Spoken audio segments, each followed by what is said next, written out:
अस्सलाम वालेकुम जी दोस्तों, आज हम आपको औलाद की फर्मा बरदारी का चंद एक वाक़या या किस्से सुनाते हैं। ठीक है, जिन वालिदैन को ये लगता है कि हम लोगों की मांस बोटियाँ नोच नोच के खिलाते हैं अपने बच्चों को ताकि और हमारी जो मौलवी कल के को टांगे दबाएं। और जो मौलवी कल को उनके बच्चों को बैठ के हदीसें और बयान और कुरान की आयतें सुना रहे होते हैं, माँ प्यो के पाँव के नीचे जन्नत होती है। शर्म करें, उनके पाँव के भी नीचे जन्नत है जिनके बच्चे अब मर रहे हैं, जिनके बच्चे मतलब ख़त्म हो गए हैं और कईयों के बच्चे मिल ही नहीं रहे। शर्म करें, मतलब पानी में बह गए हैं यार, पानी में बह पानी गए में हैं। बह सही गए है। वो पिछले दिनों में लाहौर गए हुए थे तो एक सर, वो आपने देखा ही था, वो बूढ़ा सा बंदा जी जी बिल्कुल। वो किताबें सेल कर रहा था। तकरीबन 70-85 साल उसकी उम्र थी बुजुर्ग की।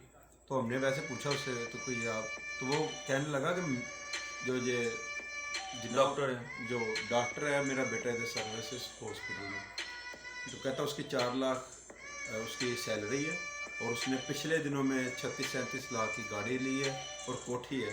तो मैं रोड के ऊपर रहता हूँ, ये अपनी किताबें सेल करके तो उसमें से जो मुझे मतलब मिलता है मैं वो खा पी लेता हूँ। तो इससे अंदाज़ा लगा लो। तो पता नहीं अब अल्लाह बेहतर जानता उस बुज़ुर्ग ने क्या उसे खिलाया या क्या नहीं किया।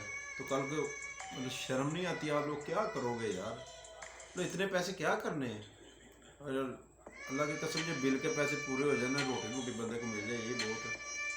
बाकी तो चीज़ें पूरी हुई इसी तरह ये सोचने समझने की बातें, मगर अल्लाह ताला भी उन लोगों के जहनों और दिमागों में पर्दा डाल देते हैं। ठीक है, उन्हें अपनी औलाद के अलावा अपनी बीवी के अलावा कुछ नज़र नहीं आता। हालांकि ये वाज़िया कह दिया बल्कि गया अब तो कि ये सर वो फितना है। बाइक के ठीक है, पीछे लोगों ने अपनी गाड़ियों के ऊपर अपने नाम हमारे अपने बच्चों के नाम लिखे चाचा हुए। अप्पा थे, वो उन्होंने अपनी गाड़ी के आगे अपने बेटे का नाम लिखवा लिया। और गुलाम रसूल है, उन्होंने अपने वो हमारे, हाँ, जो डाउन लाइट होती है उसके ऊपर लिखवाया हुआ था, बैक लाइट के ऊपर। अपने बेटे का नाम। मतलब इससे अंदाज़ा लगा लो यार, इतना प्यार ये अपने अल्लाह को करते हैं। ये दिल से बताना मुझे आप प्लीज़, और नीचे मेंशन भी करना। इतना प्यार अपने नबी को और अपने अल्लाह को करते हैं। पहले वो हैं, बाकी सब कुछ बाद में।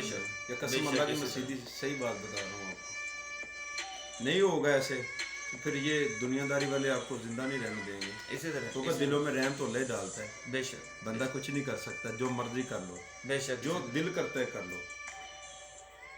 अफसोस हुआ यार, ऐसे नहीं होना चाहिए, ठीक नहीं है, ऐसे सही नहीं है। ओके नाज़रीन, हमें अगली वीडियो तक के लिए इजाज़त दीजिए।